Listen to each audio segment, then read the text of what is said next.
Explain, the show where an old timer explains old timey things to young whippersnappers, and they, in turn, explain newfangled nonsense to him.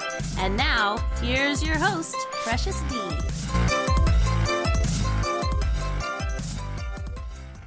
Hey everybody, welcome oldsters and youngsters. I'm your host, Precious D, and with me again today is my buddy Breechies. Say hello to everybody, Brianna. Hi. Today we're talking about Charlie Chan. Now, before I get into any old-splaining about Charlie Chan, or please forgive me, white-splaining about Charlie Chan, Brianna, I'd like to just get what were your I asked you to watch Charlie Chan in Paris. So without knowing anything about him going into that, as a 21st century Chinese American young lady, Half Chinese. I feel like that's half Chinese, half Chinese. Chinese. You're an American. You're a mixture of a couple of things, sure. But as someone who has Chinese ancestry, what were your initial impressions of the whole thing, of that movie and the character when you first watched it? So, like I watched it and I was like, okay, this is kind of stereotypical. Like something I noted was that his English wasn't perfect, which I understand he's playing an immigrant and so probably he is playing an English as second language character, but it is a stereotype that is attributed to a lot of Chinese characters. And also he spoke like fortune cookies, which I was kind of like, okay, you're the only character that talks like this. I wonder why. And Yeah. I thought it was interesting that they had that scene. We watched Charlie Chan in Paris, right? That's the Yeah. title of the movie. Okay. Yes. There's that scene where they have that one character who's a dick, Max, playing up like an accent and broken English when he first meets Charlie. Yes. And then Charlie goes on to blow him away with his very normal and eloquent speech. But for me, I was kind of like, okay, I think it's interesting that they're choosing to address this racism angle, so clearly they have some condemnation of it, but also aren't they kind of doing the same thing? was my Yes. thought. Like I was like, in a way they're also doing this, so it feels weird because they're specifically coming out and condemning it, but like I'm like, okay, so you got like part of the way there. You understand it's problematic, you just don't understand why what Right. you're doing is also problematic. You're like, no, this is the better version of this, and I'm like, okay. And so that was a little bit off-putting, but I was amazed at like the son. He spoke for the first time and I was like, oh, that is an American accent. I was like, Yeah. huh, interesting. And I thought that was kind of funny.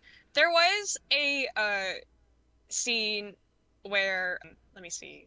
Yeah, I have most of my notes are just like quotes of like the things that he says, like the use of words like good fortune, honorable mother, worthy offspring, those kinds of words, and must turn up many stones to find hiding place of snake. I'm like, okay. Oh, also they had this thing where they kept talking about donuts, and have you seen Knives Out? Yes.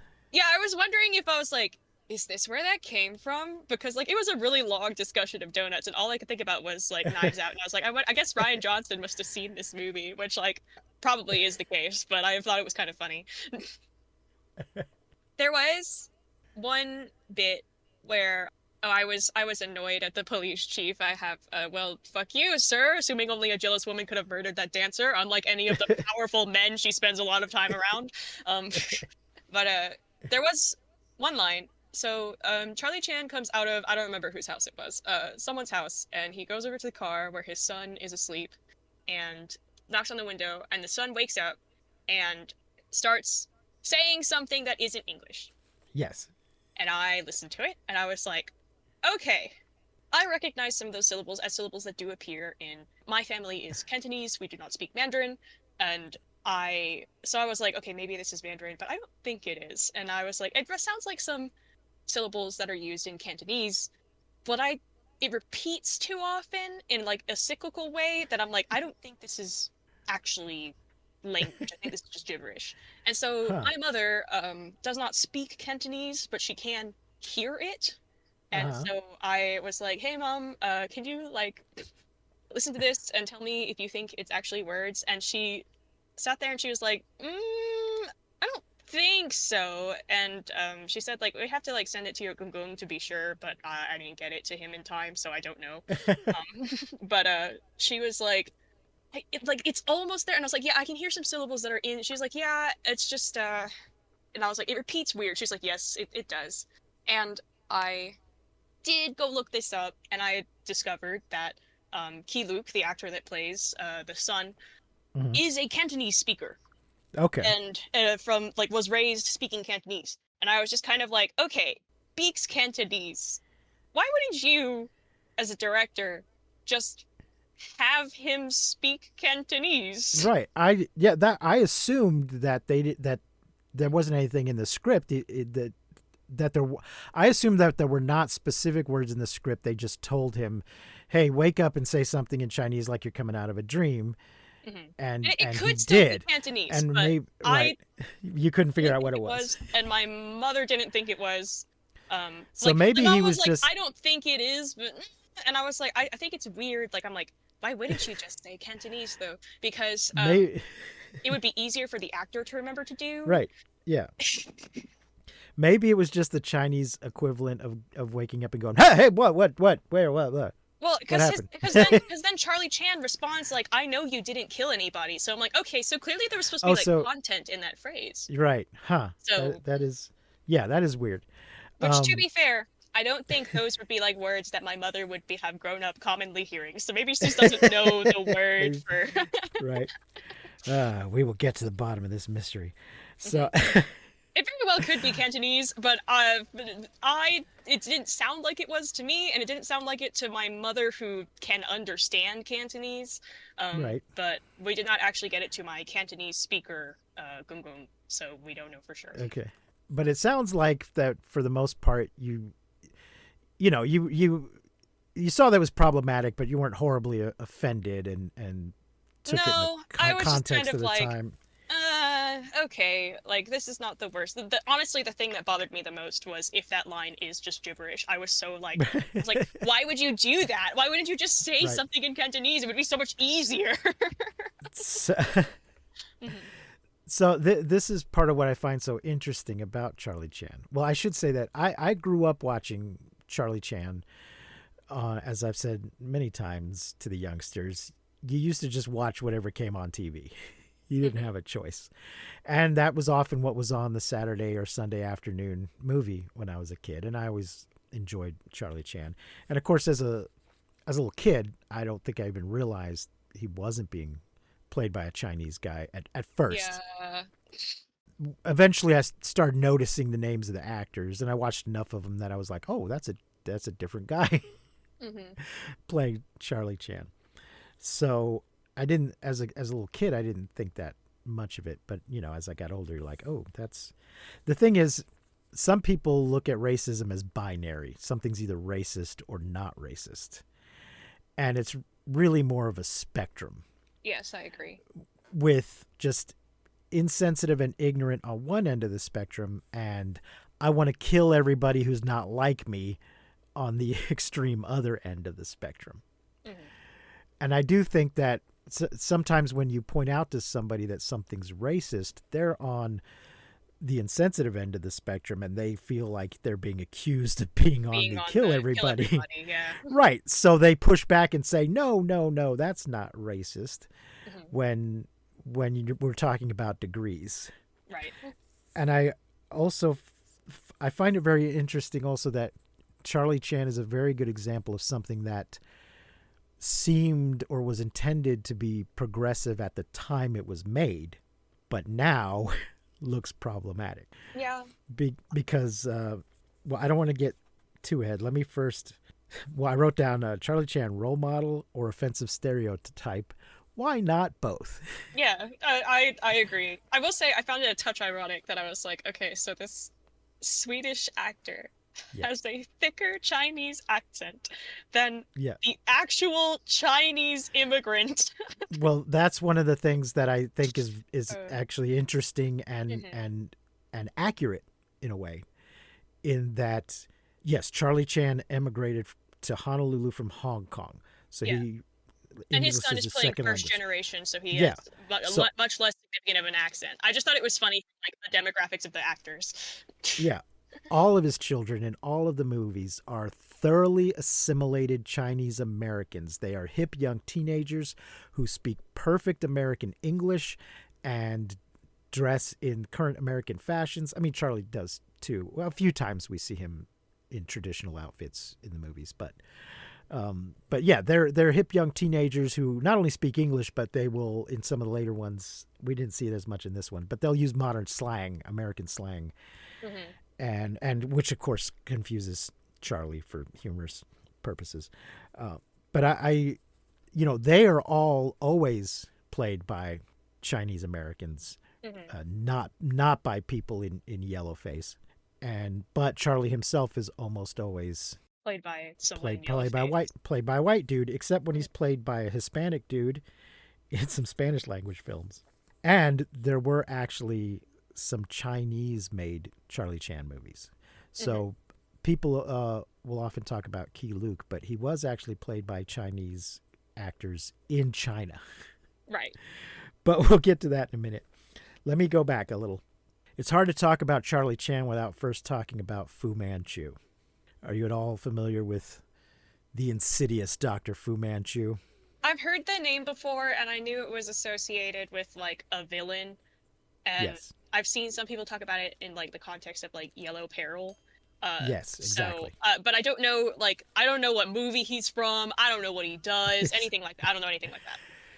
So Dr. Fu Manchu was created back in 1912 by an author named Sax Rohmer. And yes, definitely part of the whole Yellow Peril idea. He's basically a supervillain, a super genius.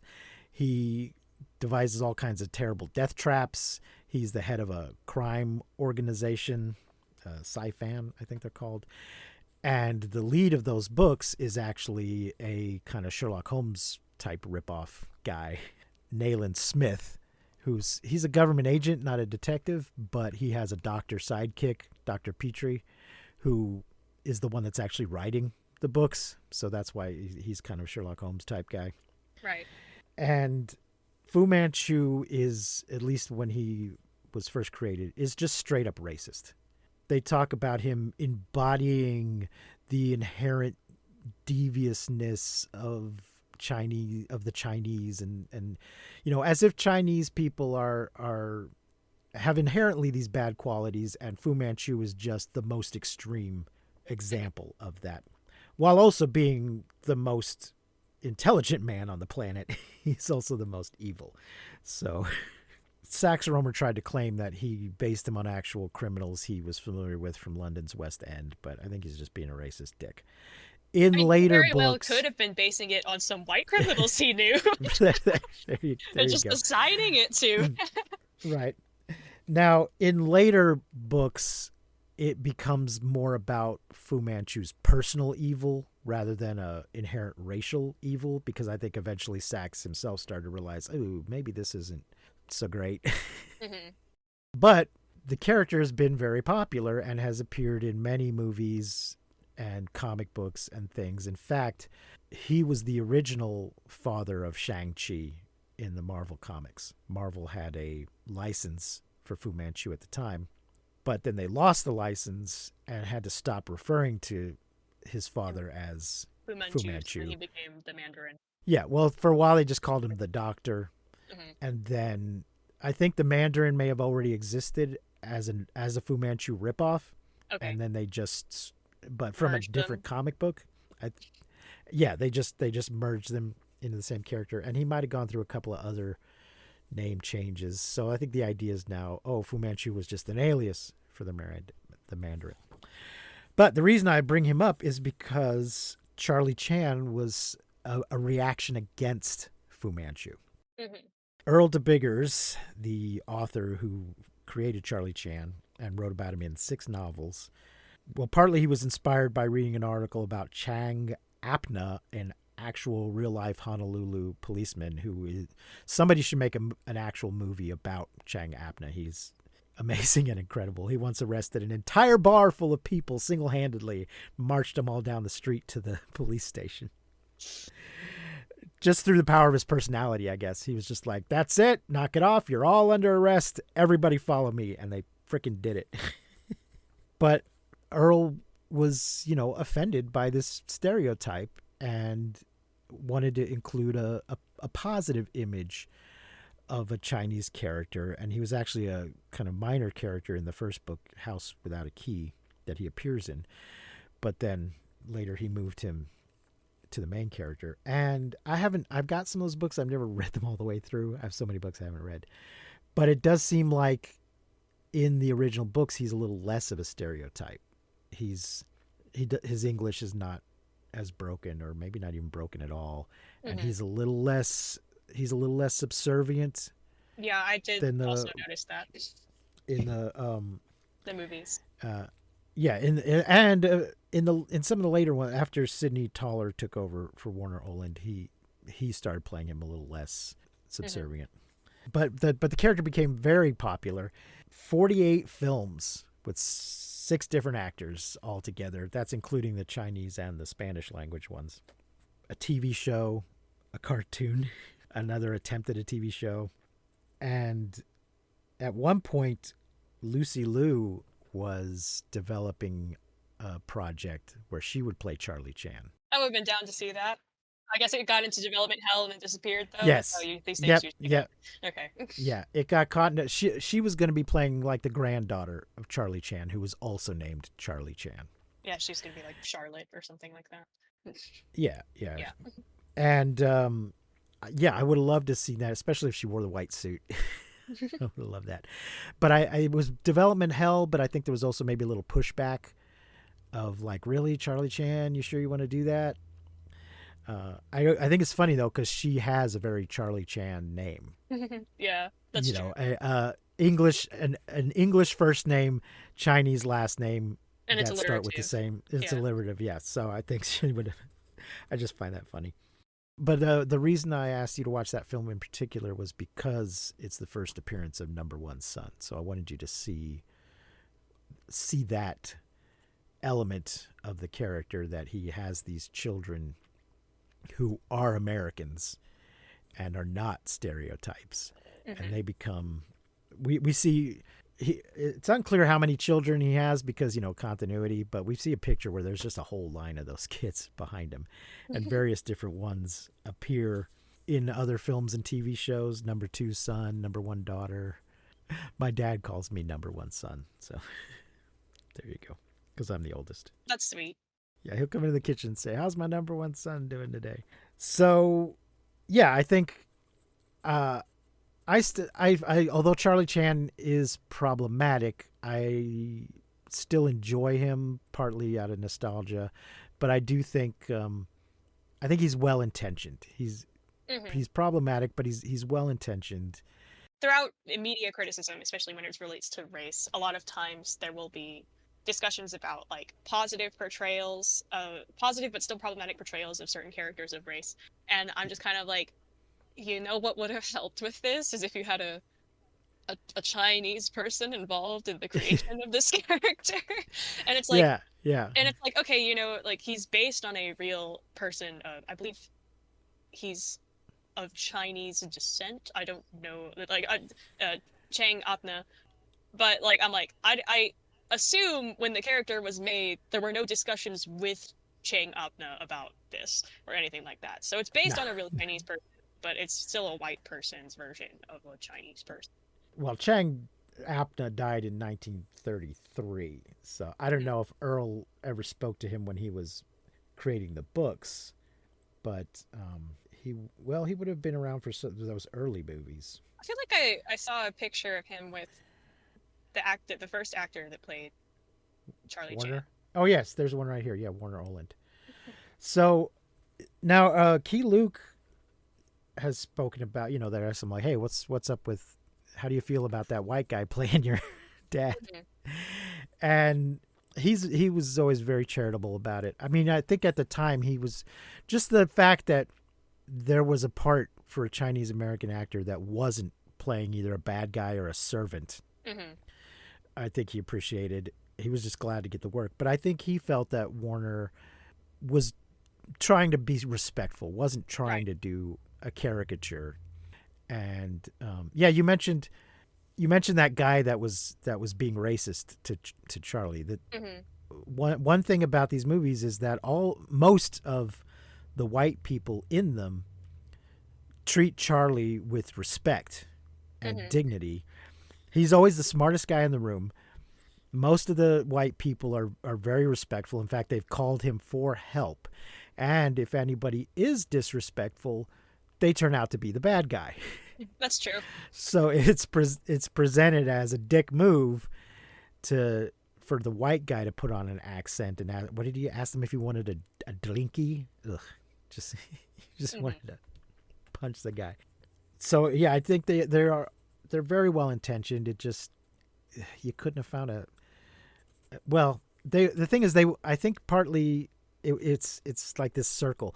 They want somebody who's kind of a name, who's kind of known to play the part, but because Chinese actors aren't given any good parts, none of them have that.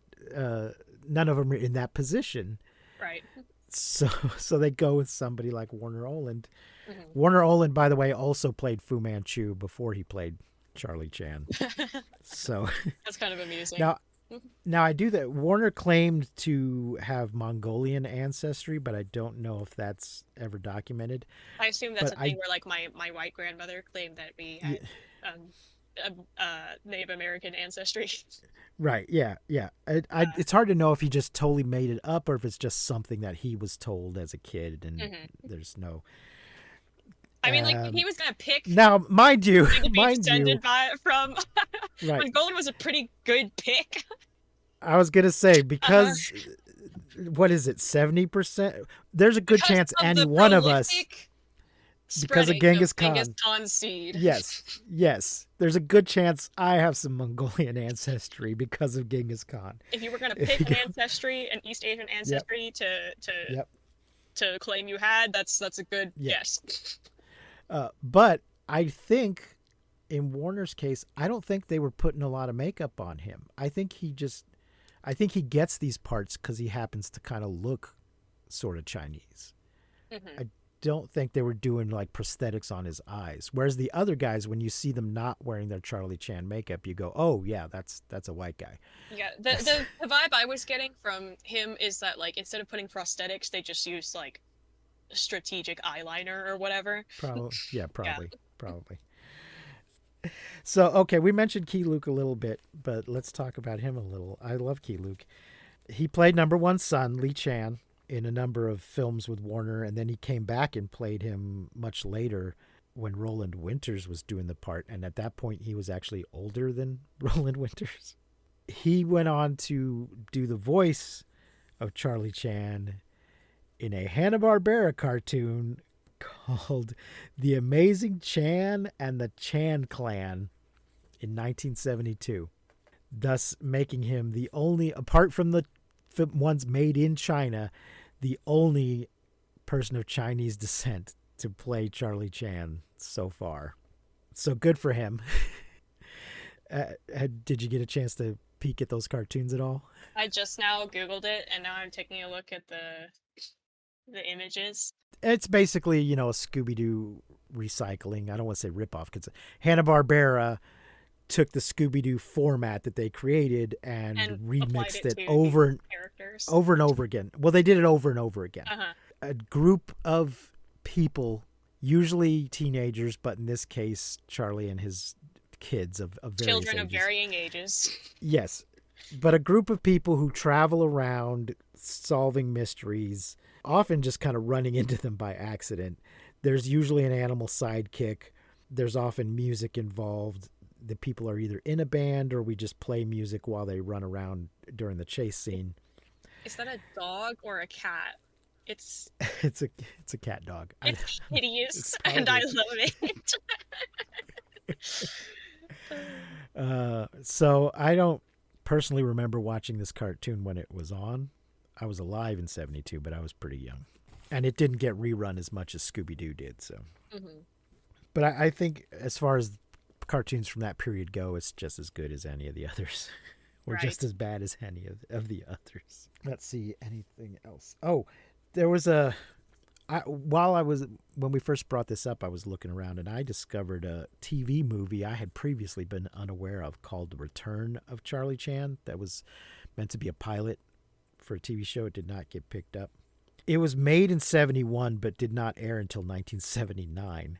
And at that time, they were still casting white guys as Charlie Chan.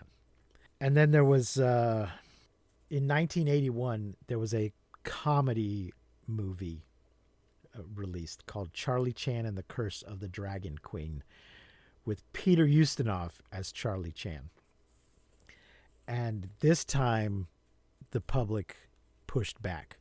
As I said, Charlie Chan was very popular in the past, even though he's problematic because Chinese people, even people in China, were just so happy to see a positive Chinese character and a lead, not just positive, but a lead character, that they kind of overlooked that it was a white dude. But by 1980, people were like, excuse me, sure, we all love Peter Ustinov, but why the fuck is he playing Charlie Chan? And furthermore, Lee Chan Jr. is being played by Richard Hatch from Battlestar Galactica. The first time I'm aware of, well, I guess Lee Chan Jr. is his grandson, but still, he's being played by a white guy. So one of his descendants is not being played by a Chinese American. This movie was a flop. I have 2 physical copies of it. Why do you have 2? Because you ever go in the library and they have movies they're getting rid of for like $1? Sometimes. Yeah. So I was like, oh, Charlie Chan for $1, forgetting I had already bought it a few years before for like $2 at Dollar General. Okay, that makes much more sense. But honestly, I from my brain for a second was convinced that you purposely bought 2, and I was No. why would you do that? No, I just have, I have so much crap that sometimes I forget that I already own a book or a movie. I mean, this only happens if I see it for $1 or $2. I'm like, oh, that's a thing I like. Let me grab it. And then I realize I've already bought it in the past. So that was, I think, the last, apart from this Lucy Liu thing that didn't take off, that was the last time there was any sort of major Charlie Chan thing. And I think partly because it was such a flop and because of the pushback, people just decided, okay, maybe it's time to be done with Charlie Chan, rather than saying, hey, why don't we get a Chinese guy to play Charlie Chan? They've just decided that we're done with Charlie Chan. So, and I think that's kind of a shame. I'd like to see a modern, even more enlightened version of Charlie Chan, because I think ultimately in the long run that Charlie Chan is a good thing, even though he's problematic. Yeah. I think it's a good thing that happened. I know Key Luke thinks it's a good thing. So there you go. Oh, I just also discovered there's a TV one called The New Adventures of Charlie Chan. I think I must have read about this before and forgotten. That has James Hong playing Barry Chan. Oh my gosh, James Hong. Yeah, who is either, I saw him listed as Charlie's youngest son, but I also saw him listed as number 1 son. And apparently, this is terrible. Let me read this. So J. Carroll Naish, again, a white guy, played Charlie.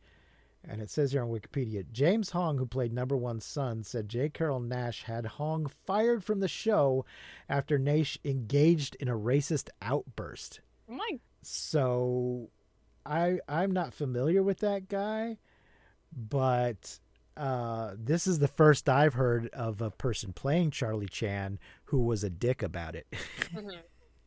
So fuck that guy. IMDb How says, dare you?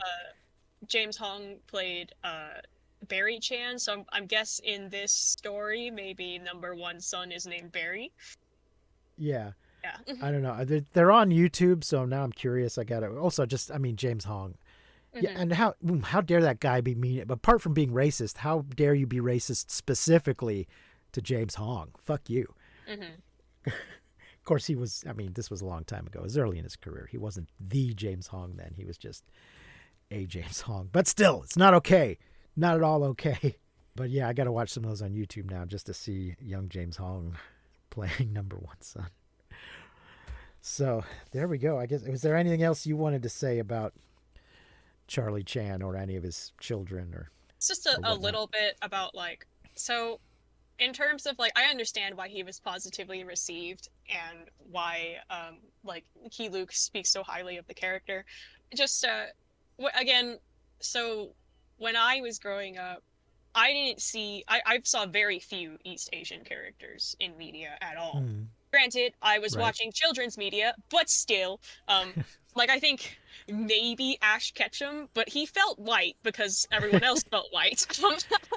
I mean, that's how they're drawn. Yeah, But and yeah. but like when I was in ballet and we did Nutcracker for the first time, all of Act Two is done by like older teenage girls. And so at the time I would have been like an elementary schooler. And I saw in Act Two that there was a dance for China, Tea from China. And as I got older, I discovered that like actually the history with the portrayal of Asian cultures, Eastern cultures in general inside of Nutcracker has a is very fraught. And I'm like, oh yeah, that makes sense. And even like after I did go on to do the Tea from China dance, and I did it with my Filipina friend, and my dance teacher made us write a statement to put in the program, so that way people wouldn't accuse her of being racist. But like, it was my childhood best friend in ballet and I doing the Tea from China dance because I wanted to do it since I was a little kid, and now that I'm older, I recognize like how fraught that portrayal of East Asian cultures is. But at the time, it was like, oh my god, that's me, that one. That's my Right. household. Like my household is the Chinese. Oh my god! And Yeah. when you have no representation or you have no positive representation, any representation that is different is gonna Hmm. feel really refreshing, even if it's not great. Perfect. Yeah. Yeah, Even if it's not perfect. Yeah. yeah. Well, it's a little sad. Well, not sad, just different. When you were a child, Charlie Chan would not have been on the afternoon movie anymore, probably, or Yeah, maybe and you just I weren't wasn't watching. really I did Maybe you not weren't watching that channel. quote unquote adult media very much. Like Yeah. I don't think I started watching PG-13 movies until I was 15 because then my sister would have been 13 and I'll watch them together. Okay. Right. Yeah. But yeah, at that time, the just random Saturday afternoon movie, you would have had many more channels to choose from, Hmm. and if you weren't watching like American movie classics, then you would just not have come across your radar at Yeah, I would have all. just been on the Disney Channel. Yeah, exactly. So there was no Disney Channel when I was a kid. You just Hmm. yeah, you watched what they wanted you to watch. Yep. But that also meant that you discovered things like Charlie Chan or whatever that you didn't know Hmm. that you liked until you saw it. And then so it's kind of like listening to the radio where they just rather than picking what you want to listen to on Spotify, you get exposed to different things that you might not have chosen to watch, but it turns out that you liked it. And then you get exposed to one Sadly, thing that you feel mad yeah, about over and yeah. over and over again until you hate it. Sadly, a lot of the things that I like from my youth are problematic, Hmm. but it's because they're old. Things like Tarzan and Conan and the works of H.P. Lovecraft, Hmm. they have issues. And even Fu Manchu. The Fu Manchu, even though he's straight up racist, just keeps showing up in stuff because there is something kind of cool about the character that goes beyond his racist origins. Hmm. And I don't exactly know how to describe what that is about Fu Manchu, what I like about Fu Manchu stories. Maybe it's just the ridiculousness of the traps involved or the chasing around the world. I don't know. But I have to acknowledge that he he's a racist stereotype. Hmm. And I don't know that he's ever been played by a Chinese guy. Nicolas Cage was the most recent one to play him, but not in a full blown thing. It was one of Oh those my joke god. trailer Oh, okay. it, in Grindhouse. Did you ever see Grindhouse? No. Well, they made these fake trailers to go with the Grindhouse movies, and one of them is like werewolf women of the SS. So it's werewolves and Nazis, but My god. but then there's like and Nicolas Cage as Dr. Fu Manchu. And all we really see him do is like turn around to reveal he's Nicolas Cage and then do an evil laugh, and that's about it. So there we go. I think that's gonna wrap it up for the Charlie Chan topic. Do you have a young splain for me? So conversely, in order to like contrast Charlie Chan, Uh-huh. I wanted to talk about American-born Chinese. Okay. So American-born Chinese is a graphic novel by Jean Luen Yang, and it was in the past few years recently adapted into a Disney Plus miniseries. Yeah. So I was rewatching the miniseries a little bit, and I was like, yeah, this is fun. But my family heard about it, and Instagram like really wanted me to watch it, and I was like, Instagram, do you know that I'm Asian, or do you just think I'm in like a certain age demographic that would vibe with this? I don't know. But Right. uh, I saw it and I was like, what kind of title is that? Like, what is this show? I'd never heard of it at all, and so I went and I did some Googling, and I found out it was a graphic novel, and I was like, oh, Mm-hmm. okay. And my family was talking about watching it, so we were like, all right, well, let's. And I was like, well, I'm going to check out the graphic novel from the library, and I'm going to read it. And I did, and I really enjoyed it. Granted, it is told from the perspective of a teenage boy, so some of the women, but it is what it is. Uh, and I really responded though, like to some of the storytelling about relationship with race. So Mm-hmm. I am half Chinese, half white, kind of covered that. But I am also specifically white passing. So when people look at me, they don't assume that I'm Asian. In fact, most people react kind of with shock and surprise that I'm Asian. Just because, and I have non-white features, like I have dark hair and brown eyes and stuff like that. But because of the area that we're in, most people just assume I'm like Latina because that's the majority Yes. non-white race here. Yeah. I I am have not. a I have a I have a Filipino friend Mhm. who people assume she's Mexican. Yeah. Yeah. Yeah. They. And but so like and also like my last name is my father's last name, so Sure. it's not my mother's very Chinese sounding maiden name. So most people don't know or assume until Right. I tell them. And so my experience with racism is going to be different because I like and my sister also has a white last name, but she looks more Asian than I do, and based on some of the stories she's told me, I think she's faced a little bit more overt stuff than I have. Uh huh. But like for most of my life, I was very impressionable at an impressionable age in like around 2016 in the big anti-SJW era. So I was deathly afraid of calling things racist. Uh, Because like I was like, oh, if it makes me feel uncomfortable, it's because I'm being too sensitive and not because the thing that is happening is actually wrong and I'm right to uh, be upset by it. Um, oh. and so I went through most of my life where sometimes things would happen and I would be like, okay, that was kind of racist, but I don't think it was like maliciously intentioned or like, oh, it's just like a funny coincidence. Like one time I had a girl come up to me in a theater class and we were doing like world cultures or something like that, theater around the world, and her group had Japanese theater.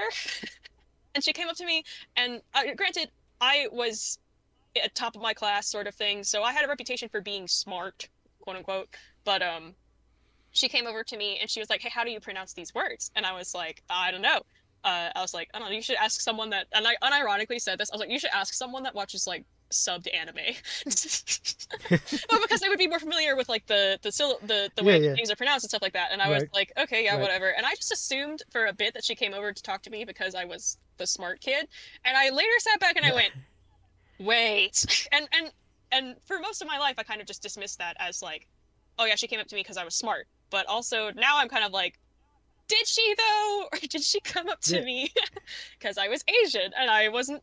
I still don't Yes. know. I'll never know, right? But it wasn't until I was in college and something happened to me that was so blatantly racist that I was like, oh my God. And it was just this guy saying some dumbass shit. Like he came over and he tried to impress me by reciting a Bruce Lee quote. And then he said something Oh my like, God. well, Asian and Jewish families, they're always really hard on their children. I was like, what the hell is happening? And so it was so Oof. blatantly racist that I couldn't like dismiss it as anything else. And I was like, Right. man, how dare you break my 20-year streak of never experiencing racism? What the hell is wrong with you? And then I sat back, and this was in 2021. so you know what was happening in 2021, Wow. right? Um, Hmm. I Yeah. sat back and I went, oh wait, no. Oh no. Oh, that was racist too. Oh, and that was racist. Oh, wait. Oh, I have experienced racism before many times. Oh no. So I didn't get to like, So you had to deal with it all at once. yeah, kind of. I didn't That's really get to interact with my relationship to my race until I was in much older, like in the past it couple of just all years. hit.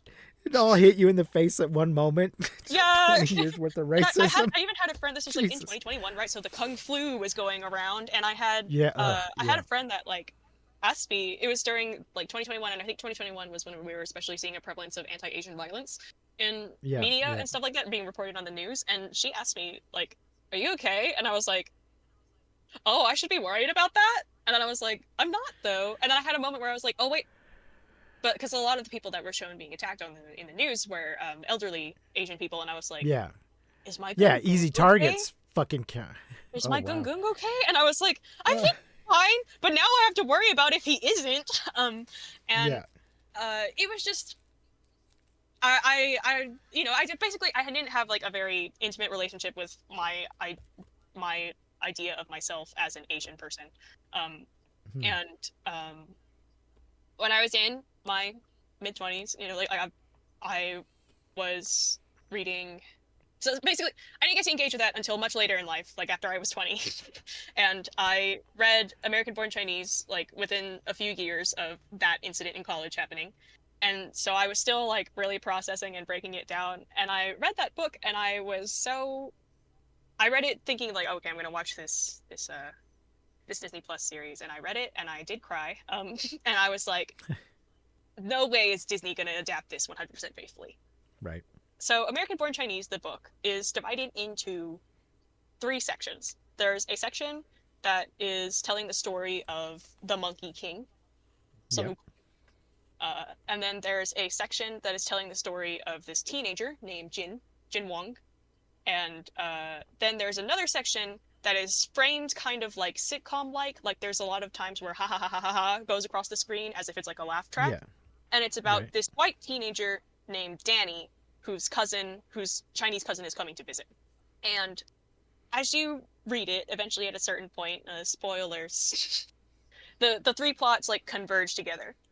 And we see Jin, who's an Asian teenager, like face a lot of racism, where like he talks about feeling kind of out of place, or like for having strange foods, or not wanting to interact with other Asian people because he felt like it would damage his reputation. And while I haven't had anything so overt like that, I have heard my mother talk about like she was like, "Oh yeah, you know, people used to her last name is Chow. People used to make fun of us like, oh, you know, Purina Cat Chow or Ching Chong Chow or something like that." And Oh. I was like, "Oh my God." Yeah. Yeah.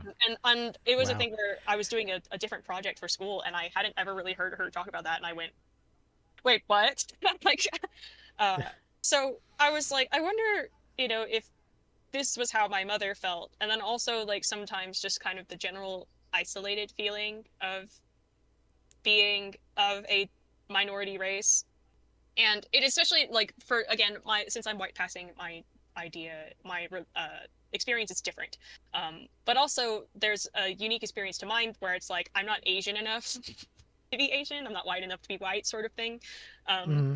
but just that it was interesting to me. But anyways, I'm sorry, I'm really getting tangenty. It's okay. It's And okay. the Monkey King is going on, is experiencing his journey where he gets mocked a lot for being a monkey, and then he tries to change himself. He tries to force himself to assimilate, to be more human and less monkey-like. And there's a lot of things where he like tries to assert himself as something other than a monkey, and then other people repeatedly call him a monkey anyways. And I had some qualms about that because I was kind of like, well, you know, like you should respect the thing that he asserts himself as, but also the ending moral chooses to go a different direction. Then we have Jin, who's experiencing racism and stuff like that, and he's not necessarily the happiest with the fact that he is a Chinese teenager in a majority white school. And then we have Danny, who is the white teenager, whose cousin Yeah. comes to visit, and his cousin's name is Chin Ki. And his cousin is the most horrific Chinese stereotype you've ever seen in your life. He's specifically colored more yellow in his skin tone. He has buck Hmm. teeth. He speaks in English. He speaks Glasses. where he no glasses. He's got squinty Oh, eyes. he doesn't. Oh, I thought he. I did read it. I did read it, Hmm. and I guess I was just assuming they gave him the giant glass. It was a few months ago, so Hmm. Yeah. I forgot. I thought he They had give the him big glasses.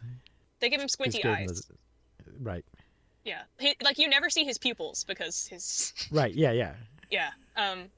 And he speaks where he switches his L's and his R's, and Yeah. he also makes use of like some of the silly uh stupid playground rhymes that children would say, like me Chinese, Oh me play joke, yes. me go pee Yep. pee in your coke or something like that. Yep. And Yep. I remember reading Danny's section, and I also went to look at some reviews afterwards to see how other people responded to it because I responded so strongly. And I saw one person that was very, very, very upset about the portrayal of Chinky, but also I'm Hmm. pretty sure their profile picture, I mean, like, I can't know this, but their profile picture did not appear to be an Asian person. And Right. for me, when I read Chinky, I was horrified, but also I was very aware that I was like, this is the author's expression of his frustration in relationship to stereotypes. And also it's like Hmm. it's Chinky is particularly portrayed as like this thing that follows this teen that follows Danny, his white appearing, like he has a Chinese cousin. So I was like, oh, I wonder if he's like me, like he's white passing, but he's like blonde and blue eyed or whatever. And he follows this assumedly white passing Chinese teenager around and causes him havoc. And I was like, this is what it is. This is like the burden of a racial stereotype that follows you around no matter what, and you can't shake it because and I see Danny respond to certain things where it's like a white character says after Chinky does the Coke rhyme thing where he actually does piss in someone's Coke.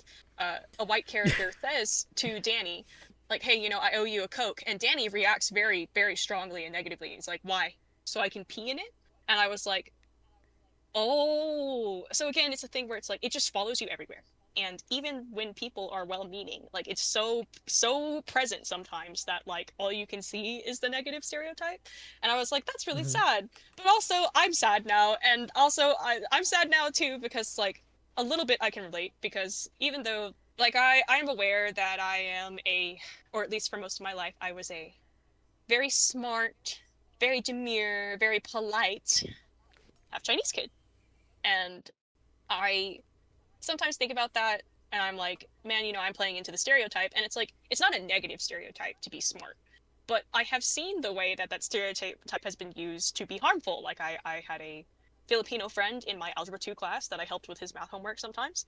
And my math teacher said out loud in class, aren't Asians supposed to be smart when he asked her for help? Oof. And Yeah. and I was just kind of like, oh my god, oh my god. So even the positive stereotypes are like still harmful, but also the idea. I was like, do I play into certain roles where like a lot of times I was like, I want to be the main character because everyone wants to be the main character, like right. But I always was like, I'm never going to be the main character. I'm a side character, and I wonder how much of that was kind of a subconscious reaction to the way media portrayed Asian characters, the media that I consumed, because like usually Asian characters were the smart, either stony or demure side character, and I was that for my friends. I was the smart, stony side character, and I just it was just a thing where I was like, even when I'm doing well in school or something like that, and if I make the joke like, oh, it's because I'm Asian, right? If there's always that looming presence of like, if I make this joke, is someone else gonna say something really shitty? Like I'm trying to be lighthearted about it, but are you gonna say something really shitty? And also like, am I just feeding your shitty ideas that secretly you have that I don't know? I don't know. But the thing that made me cry the most, and also made me 100% certain that Disney was not doing an faithful adaptation. I mean, Chinky, who eats cats and speaks in broken language and fetishizes American women, I was like, no way Disney is gonna like faithfully adapt Chinky. I know, I was like, I don't know what Disney's gonna do about Chinky, but I was like, there's no way he's gonna be portrayed exactly like this. maybe they'll still do some kind of stereotyping with him, but we'll see. And the big twist is that like 2/3 of the way into the book, it's revealed that Jin is Danny after he gets a wish granted. Jin kind of like wishes to change into something else, and he is turned into a white boy. And I was like, oh my god, that's so sad. That was I cried. I was like, that's so heartbreaking to me. Um, Mm-hmm. and I just I was like, I don't know if I can necessarily relate to it 100%, but I definitely can understand the idea of like, I wish I wasn't the type of person that has to deal with these kinds of problems. And well, if you want to be the type of person that doesn't have to deal with the problems of being an Asian person, well, Yeah. you want to be white. And Yeah. I cried. I was sad for him. But I saw that and I Yeah. was like, Disney is not doing that. There's no way. And so I was like, I'm really interested to see how Disney chooses to adapt it. Yeah, but like I just had a really personal reaction, and when I So watched the Disney show, I thought it was interesting how they handled certain things. Like Chinky is not present, but they do have an in-universe sitcom that gets turned into a meme format, and Ki Hui Kwan is in this show. Ki Hui Kwan plays the Chinky equivalent in this story, okay. and he's a character in a sitcom, and basically it's a thing where it's like he has a line where he says, "What could go wrong?" Uh, and then usually something like falls on his head or whatever. He's like a physical comedy relief character. Oh, And that's his so basically, catchphrase. yeah, the clip of Okay. what could go wrong and then something hitting him in the head becomes a meme Right. in the universe Sure. of the story. And eventually it gets used against Jin, the main character. And I was like, this is a really interesting way to adapt this. And then later on in the series, you get a reaction from the actor that plays uh, this character.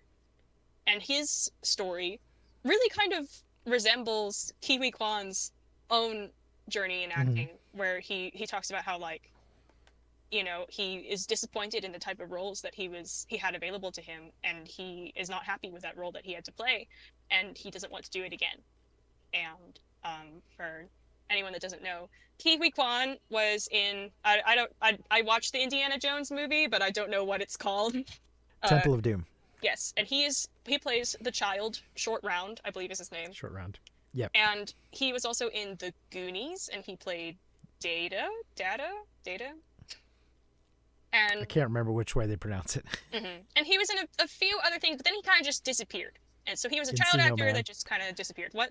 He was in Encino Man with fellow Academy Award winner Brendan Fraser. He did it bad, right? They did Brendan He's Fraser. next best, Brendan Fraser. Brendan Fraser, he won. They were both in Encino Man, which is just a dumb comedy, and then they both won Academy Awards the same year. Okay. Brendan for Best Actor, and he won for Best Supporting Actor. Okay. Just So because it's like just a- I've it's heard just a so fun many coincidence. names that I hear in Hollywood that I'm like, is that one of the ones No, that I heard he's- did it bad? No, nothing. Okay. There's nothing wrong with Brendan Fraser. He's, All right, as sorry. far as I know, My he's bad, excellent. Brendan No, Fraser. it's Um, okay.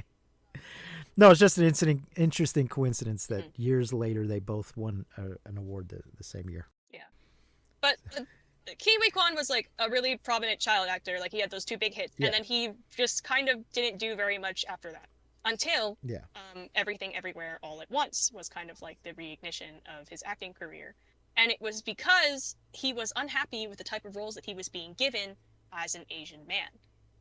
Yeah. And he was so excited to do Everything Everywhere All at Once because he was being shown as an Asian man with depth and the character he plays in Everything Everywhere All at Once is really like the emotional core of that movie, and he's my favorite character in that movie, and he's precious and I love him. And it's just, and he was so excited to come back to this kind of role, and he cried at the Oscars and I cried for him. And it was just really nice, and so it was interesting to see that reflected in Disney's choice to adapt this thing from the graphic novel, which I don't know what the target demographic for the graphic novel is, but it feels like it's more adults than it's definitely not kids. It might be teenagers, but I think it's for adults.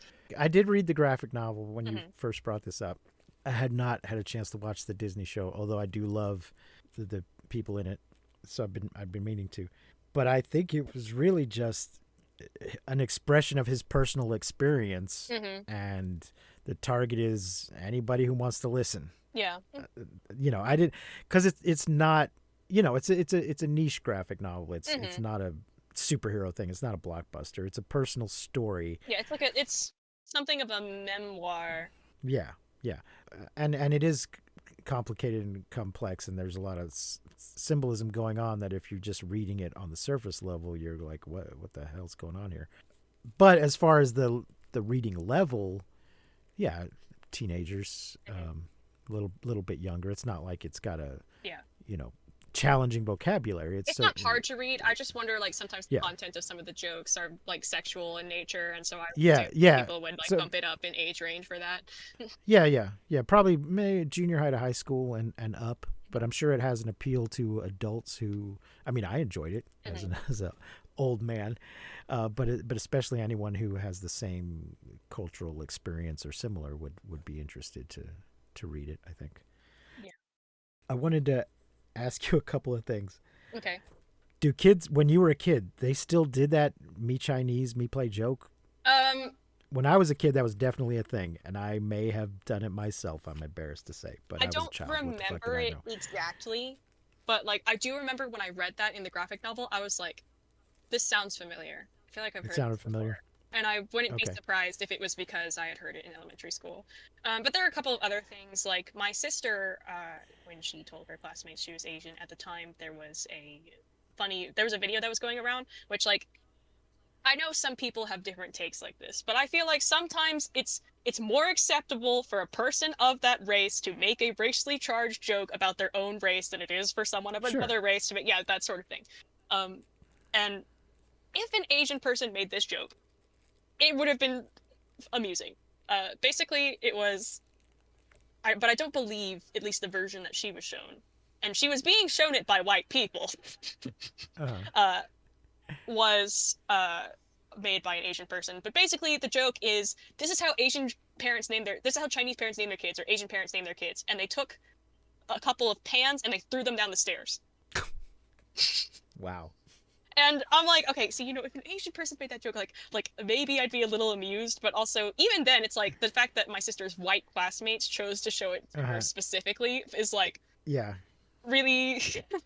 So there were still things going around, and I do remember also like at one point I was spending Christmas with um, one side of my dad's family. My dad's parents divorced, so like we have two sides that we go, and they were gonna do like a gift exchange. It's like a white elephant gift exchange, except the gifts were like good, so you couldn't really call it a white elephant gift exchange. And they called it Chinese Christmas, and I was like, why is it? My mom and I were both like, why is it called that? Ugh. And I think it's similar to like I think I've heard a similar thing about like a Chinese traffic stop or something like that, where basically, and I guess it has something to do with like passing around because the traffic stop thing I've heard is like where everyone gets out of the car at a red light and they change seats.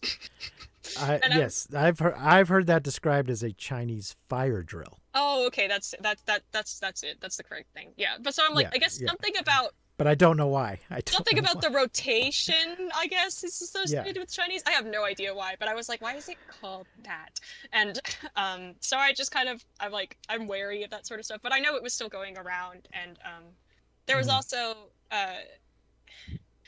I was a junior in high school, and we were doing charades as a U.S. history review.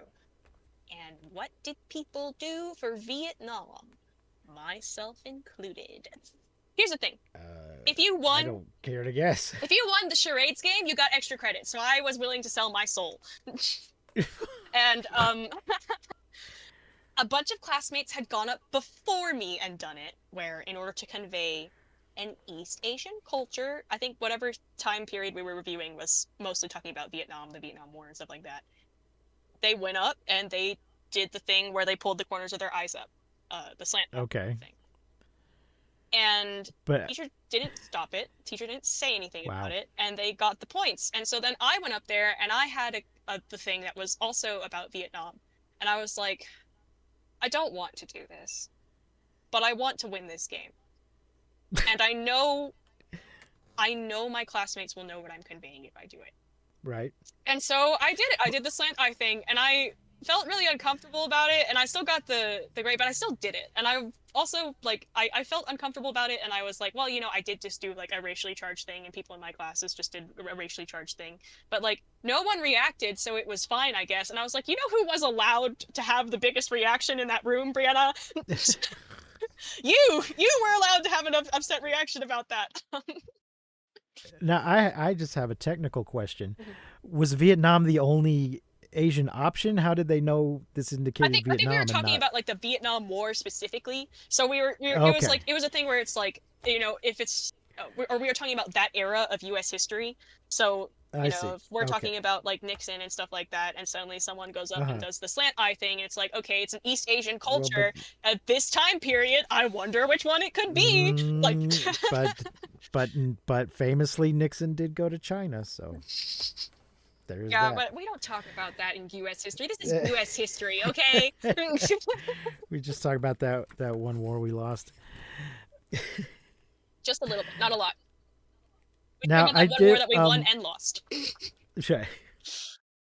To get back to the comic briefly, the whole thing with Danny Mhm. being white and his cousin, I took that very much to be like symbolic of how Danny felt. I mean, yes, it's a comic book and he literally makes a wish, Mhm. but I think that it was partly like he inside he sees himself as an American, and when his Chinese cousin shows up, he finds everything that his cousin does embarrassing. At first I was just kind of confused, but then later, as I'm reading more, I took it to mean that, oh, the character is not literally doing these hugely racist stereotypical things, and the character doesn't actually look like that. That's just how Danny feels about it. He's just hyper aware of every little thing his cousin does that doesn't quite fit in, and feels very embarrassed about it all. Mhm. But to everybody else looking from the outside, it probably doesn't seem like such a big deal to them. So I took this all as kind of Danny's internal interpretation of what's going on, and not and how he felt about what was going on, but not literally what was going on. Like if we from the outside looked at his cousin, he doesn't really have huge buck teeth Right. and And isn't really more yellow than everybody else. yeah, and So I think they're like, yeah, it's definitely like symbolic. In the comic, it's treated as more literal, but also you're looking through Danny's lens, so everything is yeah, more embarrassing. But also in the comics, treated yes, more literal because at the end, spoilers, it's revealed that Chin-Ki is actually the Monkey King in disguise, coming to teach Jin a lesson. But yes, yes, uh, I will say like one thing to counter though is that idea of like, oh, Jin slash Danny sees himself as an American, and so all of this like Chinese thing that he's embarrassed about, he kind of is trying to assert himself as being distinct from it. Um, right, that was something that I was kind of like I had qualms about. Like, so at the end, one of the morals that the Monkey King says to Jin is, uh, I would have saved myself 500 years of imprisonment if I had just realized how good it is to be a monkey. And I remember thinking that, and I was like, well, I was upset by the portrayal of like the way the King was treated, like where people dismiss him for being a monkey. And I was like, well, uh, shouldn't he be allowed to be more than a monkey? And then I realized, oh, but the real message that the story is trying to convey is like, there is no shame in being a monkey, yeah, even if people treat you like shit for it. right, That's not the thing that you should be ashamed of, and that's not you shouldn't try to gain those people's yeah. respect They're by not they're suppressing not that really part of talking about yourself. monkeys. Yeah. It's just and I was like, okay. At first I remember having a bit of a problem with that line. I was like, but shouldn't you be allowed to be more than a monkey? And then my answer was, or then I realized like the truth is like, well, why do you need to be more? Yeah. Yeah. Well, I guess there's this sort of thin line between trying to improve yourself or trying to be better than you are and trying to be different than you are. Right. Yeah. It's the difference between being the best you that you can be and being somebody who's not you. Yeah. And it's also a thing where it's like it's about assimilation, right? It's a thing where Yes. it's like, Yes. if you're genuinely not interested in like if you're a Chinese person and it's like, yeah, I don't really eat Chinese food because I like American food more. That's fine. Nothing wrong with that. But if it's Yeah. instead, oh, I don't eat Chinese food because I don't want people to think XYZ about me. Right. I eat Yeah. American food so I appear quote unquote normal. That's Right. the thing that the story is cautioning against. Yes. Yes. I wanted to just briefly touch on my own sort of experience with racism, which is very different. Mm-hmm. If people don't know, I guess you'd say mixed. It depends on whether Mexican is a race or not. Yeah, it's an Hispanic. ethnicity, I think, on the Yeah, forms it's an in our ethnicity. state. Right. Exactly. But my father is Mexican American. My mother is white. A combination of numerous European Pale countries. European English. peoples. Yes, English, Irish, Scots, and German, I believe. So I have a Hispanic last name, but I appear very white.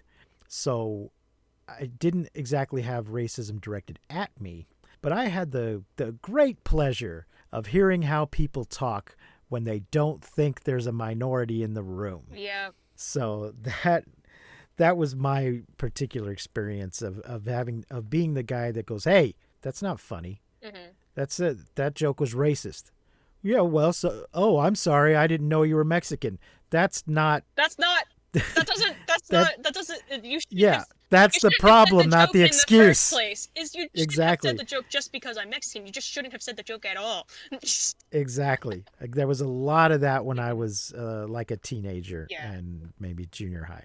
It's not so much now. I don't think that necessarily means things have gotten better now. I think maybe people just have gotten more cautious with their I think language. I'm partly hanging out with older people who've learned to keep their damn mouth shut, Mhm. even if they feel that way on the inside, because rather than hang out with teenagers who don't know shit about shit. Mhm. So, but I think things in general are getting better. They're not fixed yet. We didn't fix racism just because we had a black president. It's not over. And we have but it certainly done a little bit of backsliding in the past few Yes, years. there's always some pushback. Whenever there's progress, there's some pushback. Oh, I wanted to mention Aquafina, though. You were talking about roles that are available. Mhm. I noticed with her specifically, but maybe it's happening with other people. She's getting roles in movies that aren't Asian roles. Yes. They aren't written for. She just happens to be Asian. Right. But she was in Renfield playing a police officer who Yes. could have been anybody. I did see that movie. Could have been anybody. And I just watched Jackpot with her and John Cena. That one I haven't seen. It just came out Mhm. like on Thursday. It's on Amazon Prime. And Simu Liu is also in it. Yay, Simu Liu. I love him. There I love is him and a but Barbie it seemed so much. yeah. Well, and of course they were in Shang-Chi Mhm. together. But there's nothing inherent to her character that is Asian. Mhm. It's just her. There is a point in the movie when she meets Simu Liu where he's talking about us being a couple of strong Asian, positive, whatever, because he's being an insincere douchebag. Right. But that was probably added, probably added Because later once they Awkwafina were was cast. Yeah. Exactly. And because he was Because probably, he was cast because she was cast probably, because she's probably a producer. Anyway, it's just, that really had nothing to do with the plot. It just happened to be who they were. Mhm. And I'd like to see more of that. On a similar thing, Peter Dinklage is getting cast in a lot of roles that Yes. aren't written for little people. We're Mhm. just casting him because we like him. So if Hollywood is listening to this podcast, Which I doubt. do but, more of that. Yeah. Do more of that. And Just cast people that are good. don't sweat it so much. I know a lot of people Aquafina rubs the wrong way, and also like she Yeah. was in like the Little Mermaid movie and stuff like that, and I'm like, I like that, we have more Asian representation, but also, even like regardless of how you may feel about Aquafina, you should also hire other people. Yes. Let other Yes. You people don't have to also do hire. this. Yes. You don't. Yes. Yeah. Exactly. You don't have to just hire Aquafina. Yeah, you don't have to have You can. You Aquafina can. cannot be your one Asian woman. Get You some more in can. there. You can hire. Yeah. You can do more of that. Good job hiring her, but hire some other people too. I will say one thing that like I think is really significant about our progress in terms of representation for East Asians on screen. Um, like so we went from Charlie Chan, who is played by a white person playing an Asian person. And then we got to a phase where we had a lot more East Asians playing East Asian characters, but frequently they were interchangeable. I think that's still kind of around where it's a thing of Yes. Fresh Yeah. Off the Boat has Randall Park in it, and Randall Park is of Korean descent, and he was playing a Taiwanese man, and Well, Simu Liu is in Kim's Convenience. He's he's Chinese and Chinese, and they're yeah, Korean. Korean. Yeah, it's a thing where it's like they're still interchangeable, but American-born Chinese, all of the Chinese characters are almost entirely played, if not entirely played, by people of Chinese descent, and I think that's really cool. Well, I do. I get that, Mhm. but I had a friend back when Star Trek Voyager was on, Mhm. a Korean friend Mhm. who was very annoyed that Harry Kim, a Korean character, was being played by a Chinese American actor. Yeah, I think And it's annoying. I get that. I understand. When I was a kid, people were annoyed that Freddie Prinze, a Puerto Rican actor, was playing a Mexican character on Chico and the Man. But I pointed out to him that he didn't, and it's not quite the same, but I pointed out to him that he didn't seem to have any problem with Patrick Stewart playing Jean-Luc Picard on Star Trek The Next Generation. I think So, part of it is because there are so few Asian characters yes. comparatively. And it's like, yeah, it's a thing where it's just kind of like a proportion thing, right? So it's like, Yes. if I have 30 Asian roles and 15 of them are played by the wrong kind of Asian, for lack of a better term, versus Yeah. I have 500 white roles and Right. 50 of them are played by the wrong kind of white, then, like it's a thing where it's kind of like Yeah. it's No, less of a problem, but also I will say because of the way that white is defined as a race, you're going to get a lot Yeah. more mixed ethnicities in there. So there's also Yeah. that. Yeah. Yeah. Well, it's a difference between race and nationality are not quite the same thing. Right. And But- ethnicity, I don't know all the nuances Yeah, between the differences of the right. terms, but I know there are differences.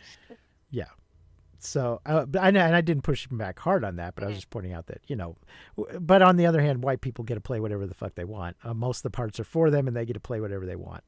So, I remember, this wasn't true, but after Scarlett Johansson played the lead in Ghost in the Shell, uh-huh. they were talking about the live action Mulan. And there was a rumor going around that Scarlett Johansson was going to be cast as Mulan. And I looked it up later, and it's not a rumor. It was a joke just a people joke. were making It's just a online. joke. But by the time Sure. I heard it in person, I It had didn't turned read it into a rumor. online. When I heard it in person, I thought it was a rumor. And so I was like, I remember being so annoyed. I was like, we're Right. in the 2010s here. And I was like, I remember saying to my classmate, I was like, there are literally more Chinese people on this planet than any other kind of person, and they can't find a Chinese person to play Mulan. Like, what? I'm not thrilled with the live action Mulan by no means, but at least they managed to pass that bar. I have not seen either version of Mulan. The animated one is good. I don't recommend the live action one. I mean, like, you can watch it just to see what it is, but I think the animated one is charming, even though like Donny Osmond is the singing voice for Li Shang, but Yeah. it's a good song. And also another thing that just like makes the animation distinct from the live action is that like the live action is like, oh, we're getting rid of the music and Mushu and stuff like that, so this is like a serious, realistic depiction of an accurate, authentic depiction of Chinese culture, and it's like that's not what happened. not what they mean. Yeah.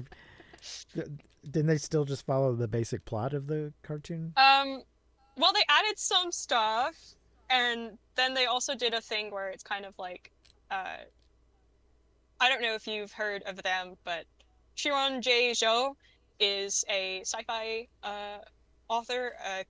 Their main book is Iron Widow. But they're known kind of online as a content creator, and they started a YouTube channel specifically after having watched Mulan 2020. And Okay. the opening of that first video is, have you ever seen a movie that made you so mad you had to go and make an entire YouTube channel just to talk about how bad it was? And so they just sit there and talk about like the cultural inaccuracies of Mulan 2020. Things like, like this is supposed to be, so Mulan is like I don't know if I might be mixing up North and South, but we'll just go with it.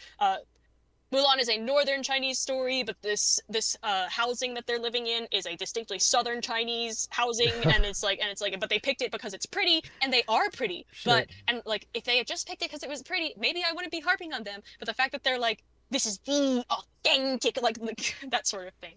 Right. Yeah. Don't claim you're being super authentic if you're not gonna be.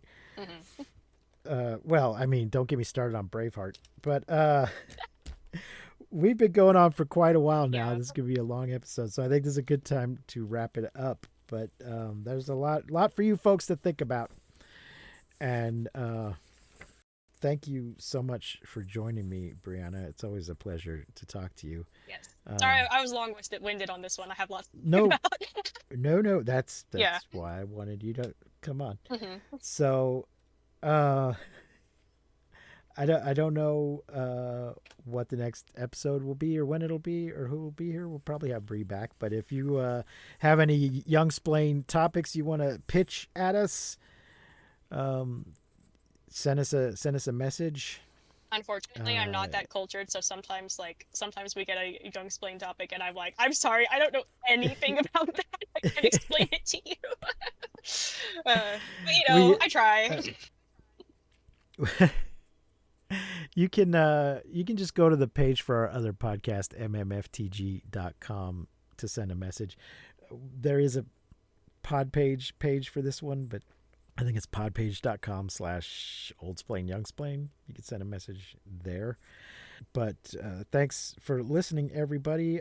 I think I have a topic for next time, but I'm not going to tell you what it is. It'll be a surprise.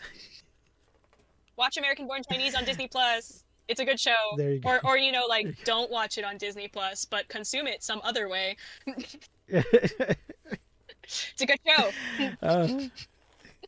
Okay. Well, thanks. I'll have to go watch it now.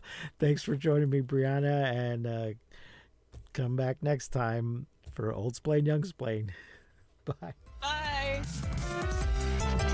You've been listening to Old Splain, Young Splain with Precious D. If you enjoyed the show, please rate and review us on your podcasting platform of choice.